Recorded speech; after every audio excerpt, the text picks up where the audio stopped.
Agreement is one part. Agreement എന്ന് പറയുന്നത് പലപ്പോഴും ഞാൻ പേഴ്സണലി പറയാനുള്ളത്, എഗ്രിമെന്റ് നമ്മൾ എപ്പോഴും എഴുതി എങ്ങനെയാണെന്ന് വെച്ചിട്ടുണ്ടെങ്കിൽ തെറ്റിയാൽ എന്തായിരിക്കും എന്നുള്ളതാണ്. എന്നാൽ എഗ്രിമെന്റ് എഴുതുന്നത് തെറ്റാതാക്കാനാണ്. ഈ എഗ്രിമെന്റ് എന്ന് പറയുന്നത് ക്ലോസ് വരുന്നത് കുറെ കൂടി തന്നെ ലീഗൽ ഡെഫിനിഷൻ, ഇപ്പൊ നേരത്തെ ആശയം പറഞ്ഞ പോലെ ബിഗിനിങ്ങും ക്ലോസിങ്ങും വൈൻഡിങ് അപ്പും അല്ലെങ്കിൽ ഡിസ്പ്യൂട്ടുകളും ഇങ്ങനത്തെ വിഷയങ്ങളൊക്കെ ആയിരിക്കും. ഇതല്ലാതെ ഇതിന്റെ കോർ ചങ്ക് എന്ന് പറയുന്നത് ഓപ്പറേഷൻ ആണ്. ഈ ഓപ്പറേഷൻ സൈഡിൽ ഉണ്ടാകുന്ന ഡിസ്പ്യൂട്ടുകളാണ് പിന്നീട് എന്ത് ചെയ്യുന്നത് എഗ്രിമെന്റിലേക്ക് എത്തിക്കുന്നത്. ഓപ്പറേഷൻ സൈഡിൽ ഉണ്ടാകുന്നത് ഇപ്പോൾ ഒരു റെസിപ്പി, നമുക്ക് റെസിപ്പി മാറ്റാൻ പറ്റുമോ, നമുക്ക് അതിൽ പ്രൈസ് മാറ്റാൻ പറ്റുമോ, നമുക്കതിൽ സെർവ് ചെയ്യുന്ന രീതി മാറ്റാൻ പറ്റുമോ, ഡിസ്പ്ലേയിൽ എന്തെങ്കിലും ചേഞ്ചസ് കൊണ്ടുവരാൻ പറ്റുമോ, നമുക്ക് പുതിയ വെണ്ടർ ആഡ് ചെയ്യാൻ പറ്റുമോ, സ്റ്റാഫിനെ ഹയർ ചെയ്യുമ്പോൾ നമ്മളെ പോളിസിയാണ് ഉള്ളത്, യൂണിഫോമിൽ നമുക്കൊരു പുതിയ പോളിസി കൊണ്ടുവരാൻ വേണ്ടി പറ്റുമോ, ഓപ്പണിംഗ് അവേഴ്സ് നമുക്ക് മാറ്റാൻ വേണ്ടിയിട്ട് പറ്റുമോ. അപ്പോൾ ഈ ഓപ്പറേഷൻ പ്രൊസീജിയേഴ്സ് എന്ന് പറയുന്നത് അതിനെ നമ്മൾ സ്റ്റാൻഡർഡൈസ് ചെയ്യുക. Standard operating procedures across the franchisees. അതിൽ വേരിയേഷൻസ് വരിക എന്ന് പറയുന്നത്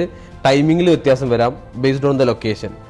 അവരുണ്ടാകുന്ന കിച്ചൺസിലോ അല്ലെങ്കിൽ അവിടെ ഉണ്ടാകുന്ന സൈസിലോ അതിൻ്റെ അപ്പിയറൻസിലോ മാറ്റം വരാം based on the location, based on the country they operate. അതിനനുസരിച്ച് നിയമപ്രകാരമുള്ള എന്തെങ്കിലും ചേഞ്ചസോ വരാം. അല്ലെങ്കിൽ ഇപ്പോൾ മാളിലാണെങ്കിൽ ഒരു സ്റ്റൈലായിരിക്കാം, ചിലപ്പോൾ അതൊരു ഹൈ സ്ട്രീറ്റിലാണെങ്കിൽ ഒരു സ്റ്റൈൽ, അല്ലെങ്കിൽ ഇൻഡിപെൻഡൻറ്റ് സ്റ്റോർ ആണെങ്കിൽ മറ്റൊരു സ്റ്റൈലായിരിക്കാം. ബട്ട് അതിനൊരു കോമൺ തീമും ഇതൊക്കെ യൂസ് ചെയ്യുന്നുണ്ടാവും. ഓപ്പറേഷൻ സ്റ്റാൻഡർഡൈസ് ചെയ്യുന്നതിലൂടെ ഒരു ഫ്രാഞ്ചൈസിക്ക് ഓപ്പറേഷൻ മാനുവൽ വേണം. ഫ്രാഞ്ചൈസി ഓപ്പറേറ്റ് ചെയ്യാൻ വേണ്ടിയിട്ട് ഒരു സ്റ്റാൻഡേർഡ് ഓപ്പറേറ്റിംഗ് മാനുവൽ എന്ത് ചെയ്യണം, എന്ത് ഇഷ്യൂ ഉണ്ടെങ്കിലും അവർ അതിനൊരു എൻഡ് വാക്കായിട്ട് ഈ മാനുവൽ എന്ത് ചെയ്യണം, നമ്മളിത് റെഫർ ചെയ്യപ്പെടണം. അത്തരം മാനുവലുകൾ ഡെവലപ്പ് ചെയ്യുക എന്ന് പറയുന്നതാണ് ഫ്രാഞ്ചൈസിയുടെ സക്സസ് എന്ന് പറയുന്നത്.